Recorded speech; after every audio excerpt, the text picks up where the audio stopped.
আজকের এই বিকশিত বাজেটের জন্য ত্রিপুরা রাজ্যের আদরণীয় মুখ্যমন্ত্রী ডক্টর মানিক সাহা, অর্থমন্ত্রী শ্রী প্রণজিৎ সিংহ রায় এবং ক্যাবিনেটের সমস্ত সদস্যকে আমি অনেক অনেক সাধুবাদ জানাই, শুভেচ্ছা জানাই। বিগত যে বাজেট ছিল 27,405 কোটি টাকার বাজেট ছিল, আর আজকের যে বাজেট প্রস্তুত হয়েছে সেটা 32,423।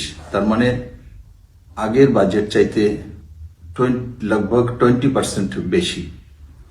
तो ये बजट दर्शाता है যে ত্রিপুরা রাজ্যের সার্বিক উন্নয়নের জন্য, বিকশিত ত্রিপুরা নির্মাণের জন্য ডক্টর মানিক সাহার নেতৃত্বে যেভাবে ক্যাবিনেটের সদস্যরা কাজ করছে তারই বহিঃপ্রকাশ এই বাজেটে হয়েছে। আর সঙ্গে সঙ্গে 3% ডিএ দেওয়া হয়েছে সরকারি কর্মচারীদেরকে, তারও ঘোষণা করা হয়েছে। ত্রিপুরাতে বড় মাত্রায় সরকারি কর্মচারী রয়েছে, এরা যখন লাভান্বিত হয় সে টাকাটা বাজারে আসে, আমাদের কাছেও পৌঁছায় কোনো না কোনো ভাবে। স্বাভাবিকভাবে এতে ত্রিপুরা মানুষ উপকৃত হবে। বাজেট এক সকারাত্মক বাজেট, আর অন্তিম জন থেকে নিয়ে মধ্যমবর্গীয় সব দিকেই নজর রেখে বাজেটকে প্রস্তুত করা হয়েছে।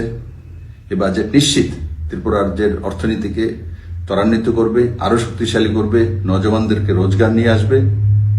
আমি এই বাজেট প্রস্তুতের জন্য আবারও আদরণীয় মুখ্যমন্ত্রী এবং তার ক্যাবিনেটকে অনেক অনেক শুভেচ্ছা জানাই, ত্রিপুরাবাসীকেও সাধুবাদ জানাই।